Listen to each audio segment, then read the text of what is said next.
বিসমিল্লাহির রহমানির রহিম। তারাকুনিয়া মাধ্যমিক বিদ্যালয়ের অনলাইন ক্লাসে সকলকে স্বাগতম।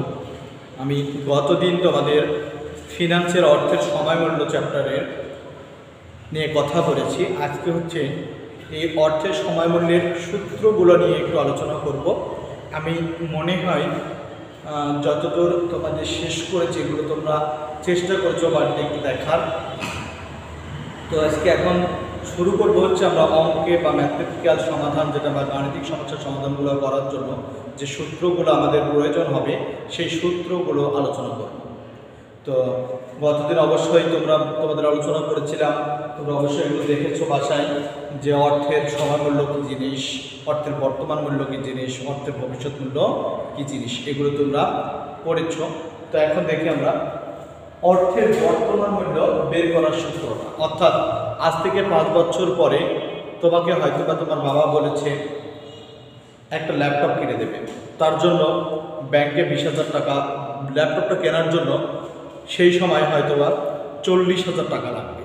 তাহলে এখন তোমার আব্বা বা তোমার বাবা তোমাকে যদি বলে যে ব্যাংকে এখন বর্তমান 10% সুদ প্রদান করলে বর্তমানে কত টাকা জমা রাখা যাবে ব্যাংকে, এটা আমাকে হিসাব করে বলো তো, তাহলে তোমাকে অবশ্যই সেই সময় অর্থের বর্তমান মূল্যটা বের করে দেখাতে হবে বা দেখতে হবে যে কত টাকা এখন ব্যাংকে জমা রাখা লাগবে। তো এই জাতীয় সমস্যার কারণে আমরা অর্থের বর্তমান মূল্য বের করে থাকি। তো আমরা দেখি অর্থের বর্তমান মূল্য বের করতে হলে কোন কোন সূত্রগুলা লাগতে পারে।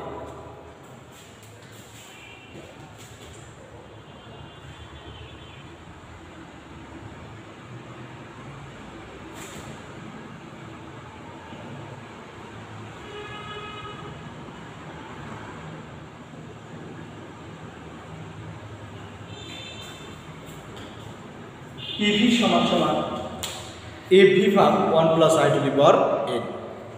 অর্থাৎ এখানে প্রতিটা ব্যাখ্যা আমরা কথা বলবো, প্রতিটা ব্যাখ্যা প্রতিটা শব্দের ব্যাখ্যা নিয়ে কথা বলি।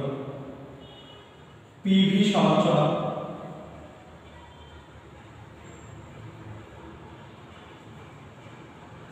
Present value. এই প্রেজেন্ট ভ্যালুর বাংলা অর্থ হচ্ছে বর্তমান মূল্য। আমি গতদিন আলোচনা করেছিলাম বর্তমান মূল্য। এভি এর পূর্ণরূপ হচ্ছে ফিউচার ভ্যালু।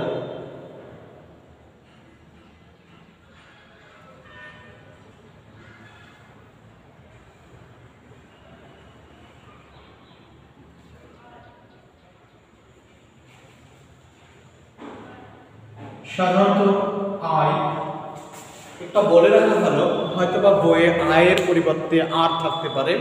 তো দুইটার মিনিং, বাংলা মিনিংটা হচ্ছে সুদের হার, বাংলা মিনিংটা হচ্ছে সুদের হার। যদি আয় দিয়ে লিখি আমি, তাহলে আয়ের পূর্ণরূপ লিখতে পারি ইন্টারেস্ট রেট।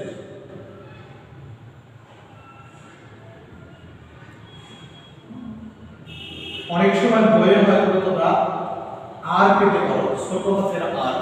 তো আর এর সেই ক্ষেত্রে পূর্ণরূপ আসে রেট অফ ইন্টারেস্ট।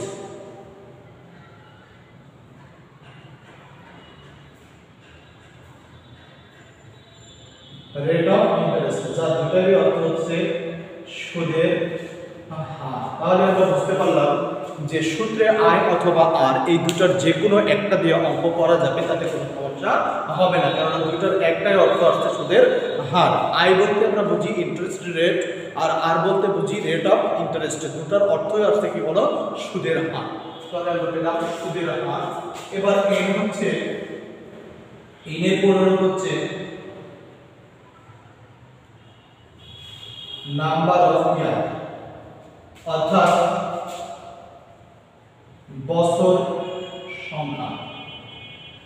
কত বছর পরে তুমি হয়তো বা এই টাকাটা, তোমার ল্যাপটপটা প্রয়োজন হবে, যে উদাহরণটা বললাম আমি, যে 5 বছর পরে ল্যাপটপ কিনে দেবে, তার জন্য এখন কত টাকা জমা রাখতে হবে, এই যে বছর সংখ্যা।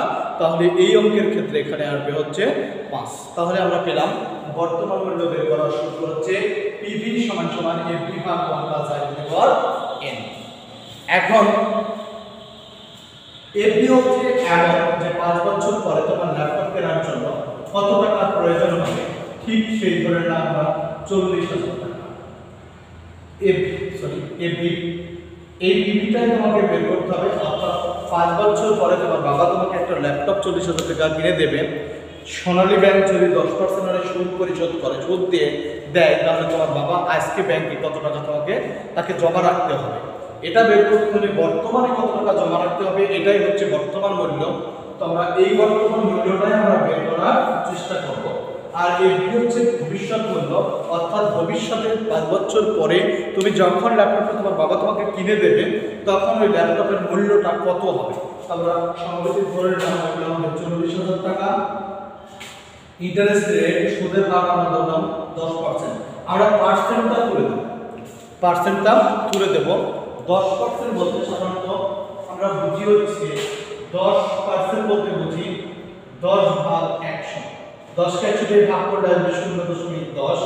তাহলে আমরা লিখব হচ্ছে 10%, অর দিয়ে লিখে দেব 0.10। আর নাম্বার অফ ইয়ার আমরা পেলাম হচ্ছে 5 বছর। এই সূত্রে যদি এখন আমরা মান বসাই, তাহলে লিখলাম উপরে 40,000 এফডি এর জায়গায় 1 প্লাস আই এর মান হচ্ছে 0.10 টু দি পাওয়ার কত 5 সমান 40,000 ভাগ হচ্ছে 1.10 টু দি পাওয়ার 5। এখন ক্যালকুলেশন করলে এটা যেটা বাড়াবে এটাকে ভাগ দিলে অ্যানসারটা বের হয়ে যাবে। এভাবে আমরা বর্তমান মূল্য বের করতে পারি। তাহলে আমরা অবশ্যই এখন বর্তমান মূল্য বের করার সূত্রটা বের করতে শিখলাম এবং এটা থেকে আমরা বর্তমান মূল্য বের করতে পারবো ইনশাআল্লাহ। তো দেখি আমরা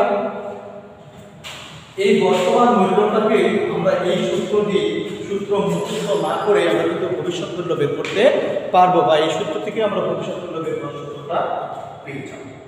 তো আমরা দেখি সাধারণত আমরা সমাধান করার সময় দেখি এই পাশের গুণ ওই পাশে গেলে ভাগ হয়ে যাবে, ওই পাশের ভাগ এই পাশে আসলে গুণ হয়ে যাবে, আবার যোগ ওই পাশে গেলে সমানচিত্র পার্শ্ব অতিক্রম করলে যোগ বিয়োগ হয়ে যাবে, বিয়োগ যদি পার্শ্ব পরিবর্তন করে তাহলে অবশ্যই যেটা যোগ হয়ে যাবে।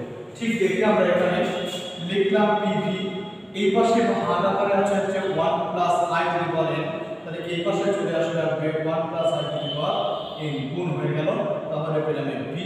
অতএব আমরা লিখতে পারি এখন যে এফভি সমান PV into 1 plus I to the power n, 1 plus I to the power n। তাহলে সূত্র আমরা দুইটা সূত্রে উপনীত হয়েছি বা দুইটা সূত্র পেয়েছি, একটা হচ্ছে এফভি আর একটা হচ্ছে পিভি। অর্থাৎ এটা এফভি সূত্র আর একটা হচ্ছে পিভি, অর্থাৎ পিভি থেকে আমরা এই সূত্রটা তৈরি করলাম। অর্থাৎ একটা সূত্র মুখস্থ করলেই এখন তোমরা দেখো দুইটা সূত্র কিন্তু এখন পারবা। একটা সূত্র মুখস্থ করলে আর একটা সূত্র তোমরা তৈরি করতে পারবা। তবে স্বাভাবিকভাবে এটা মুখস্থ করা সহজ হবে তোমাদের। FV equal to PV into 1 plus I to the power n। তো যাই হোক, এটার ক্ষেত্রে ব্যাপার আছে, পিভি বলতে প্রেজেন্ট ভ্যালু, এফভি বলতে ফিউচার ভ্যালু, আই অথবা আর এটা রেট অফ ইন্টারেস্ট অথবা রেট ইন্টারেস্ট রেট n তে বছর সংখ্যা। এখন এই জাতীয় সমস্যাগুলো সমাধানগুলো কেমন হতে পারে অঙ্কগুলো আমরা একটু লক্ষ্য করব। এই অঙ্কগুলো কেমন হতে পারে, হয়তোবা কোনো ব্যাংকে তুমি এখন টাকা রাখবা, 5 বছর পরে কত টাকা হবে। স্বাভাবিকভাবে আমরা কোনো ব্যাংকে এখন টাকা জমা রাখতে পারি। ব্যাংক আমাদের চক্রবৃদ্ধি মুনাফা হার পদ্ধতিতে মুনাফা দেবে। এই টাকাটা আগামী 5 বছর বা 2 বছর বা 3 বছর পরে সুদ সহ মোট সুদ আসল মিলে কত টাকা হবে, এটা বের করার ক্ষেত্রে আমাদের এই বর্তমান মূল্য বা ভবিষ্যৎ মূল্যের সূত্রটি ব্যবহৃত হবে। সেই ক্ষেত্রে আমরা আবার লিখে আনি এফভি সমান PV into 1 plus I to the power n। সেই ক্ষেত্রে অর্থাৎ আজকে তুমি কত কিছু টাকা জমা রাখলা, ব্যাংক তোমাকে 5 বছর পরে সুদ সহ মোট কত টাকা দেবে। এই যে বললাম ঠিক তেমনই তোমার বাবা আজকে কিছু টাকা জমা রাখতে চাই, 5 বছর পরে ওই টাকার সুদ সহ মোট কত টাকা পাবা তুমি, সেটা দিয়ে তোমাকে ল্যাপটপ কিনে দেবে। তো এখন ধরে নিলাম কোনো ব্যক্তি আজকে ব্যাংকে 10,000 টাকা রাখবে,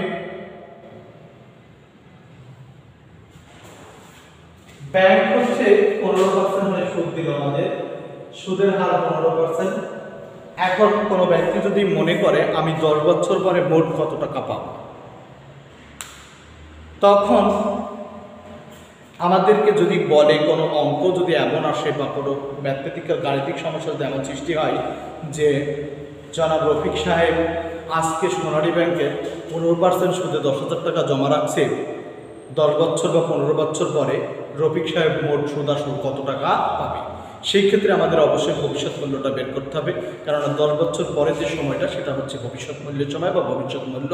তো সেই ক্ষেত্রে আমাদের ভবিষ্যৎ মূল্যের সূত্রটা আমরা ব্যবহার করতে পারি পিভি সমান PV into 1 plus I to the power n। এই ক্ষেত্রে পিভিটা বলতে বোঝায় আজকে তুমি যে টাকাটা তুমি ব্যাংকে জমা রাখবা, আজকে যেই টাকাটা জমা করবা, এটাই হচ্ছে তোমার কাছে বর্তমান মূল্য বা পিভি বা প্রেজেন্ট ভ্যালু, অথবা এর আর একটা নাম বলতে পারো প্রিন্সিপাল বা আসল। এখন দেখি আমরা সেটা জমা রাখলাম, ধরে নিলাম 10,000 টাকা, লিখলাম 10,000 টাকা ইন্টু 1 প্লাস আই, সুদের হার বলেছি 15%। আমরা একে পার্সেন্ট করে দিয়ে করব হচ্ছে 15 ভাগ 100 সমান 0.15। তো লিখলাম 0.15 টু দি পাওয়ার 10 বছর করেছি তাই 10, তাহলে 10,000 টাকা গুণ 1.15 টু দি পাওয়ার হচ্ছে 10। এখন এটা ক্যালকুলেশন আবার কিভাবে করব, আমরা যখনই অর্থের সময়মূল্য চ্যাপ্টারের প্রথম দিকে যদি তোমরা পড়ো তাহলে দেখবা যে এই অর্থের সময়মূল্য চ্যাপ্টার কমপ্লিট করতে গেলে অবশ্যই তোমাদের একটা সায়েন্টিফিক ক্যালকুলেটর প্রয়োজন হবে। তো সায়েন্টিফিক ক্যালকুলেটর প্রয়োজন হবে, অর্থাৎ সায়েন্টিফিক ক্যালকুলেটর ছাড়াই অঙ্ক করা যাবে না। আসলে এটা বলাটাও ঠিক না, কিন্তু সায়েন্টিফিক ক্যালকুলেটর ছাড়া সাধারণ ক্যালকুলেটরে অঙ্ক করতে গেলে তোমরা অবশ্যই ভুল করে ফেলবে, এটা নিশ্চিত। কিন্তু যদি তোমরা সায়েন্টিফিক ক্যালকুলেটর দিয়ে করো তাহলে ভুল হওয়ার সম্ভাবনাটা একটু কম হবে। তো সায়েন্টিফিক ক্যালকুলেটর কিভাবে তুলব, আমরা প্রথমে 1.15 তুলব, তোলার পরে এটাকে পাওয়ার দেব হচ্ছে 10। এখন পাওয়ার দেওয়া যায় কিভাবে, আমরা দেখবা সায়েন্টিফিক ক্যালকুলেটর উপর দিকে ঠিক এবং চিহ্ন জাতীয় একটা বাটন থাকে, এটা টিপলে বলা হবে পাওয়ার দেওয়া হয়ে যাবে। ঠিক এরপরে আমরা এই চিহ্ন জাতীয় বাটনটা টিপব, এরপর পরে আমরা 10 লিখব, তারপরে সমান চিহ্নতে চাপ দিলে আমরা এটার অ্যানসার পেয়ে যাব। যেটা পাবো সেটা আমরা এখানে লিখব, 10 সাথে 10,000 গুণ করলে অ্যানসারটা পেয়ে যাব। তো যাই হোক, আমি এখানে সায়েন্টিফিক ক্যালকুলেটর নিয়ে আসি নাই বা নেই লিখব, অতএব আমি ক্যালকুলেটর ব্যবহার করে এক্সাক্ট অ্যানসারটা তৈরি করতে পারছি না। তো নেক্সট তোমরা যখন বাসায় চেষ্টা করবে অবশ্যই এই বিষয়টা সায়েন্টিফিক ক্যালকুলেটর ব্যবহার করে বা অভ্যস্ত এখন থেকে ব্যবহার করা শিখবা, যাতে সায়েন্টিফিক ক্যালকুলেটর ব্যবহার করতে তোমরা অভ্যস্ত হয়ে যাও। সায়েন্টিফিক ক্যালকুলেটর ব্যবহার করে এই সমাধানগুলো সমাধান করবা। তো এই হচ্ছে আমি বর্তমান মূল্য এবং ভবিষ্যৎ মূল্যের সূত্র দুটা নিয়ে কথা বললাম। এই দুইটা সূত্র থেকে আগামী ক্লাসে আমি আরও দুটো সূত্র তৈরি করে দেখাবো। মোট 4টা সূত্র নিয়ে কথা বলবো এবং আর একটা সূত্র এক্সট্রা লাগবে, অর্থাৎ তোমাদের এই নবম দশম শ্রেণীর হচ্ছে নবম এবং দশম শ্রেণীর সিলেবাসে অর্থের সময়মূল্যতে 5টা সূত্র নিয়ে আলোচনা আছে বোর্ড বইয়ে। তো আমরা 5টা সূত্র অবশ্যই দেখব। তার ভিতরে আজকে 2টা দেখলাম, আর 3টা সূত্র আগামী দিন দেখে এই চ্যাপ্টারটা শেষ করব। তো শেষ পর্যায়ে পর্যন্ত তোমাদের কাছে একটা কথা বলে রাখি, তোমরা বাসায় প্র্যাকটিস করতে থাকো। আর আল্লাহ সুবহানাহু ওয়া তাআলার রহমতে যদি আমরা সশরীরে বেঞ্চে বসে ক্লাস করতে পারি তখন তো সমাধানগুলো আরও সুন্দরভাবে সমাধান করে দেবো, সমস্যাগুলো চেষ্টা করবো সমাধান করে দেওয়ার। তো ঠিক আছে, আল্লাহ হাফেজ। নেক্সট ক্লাসের জন্য সকলকে আবার আমন্ত্রণ জানিয়ে শেষ করছি।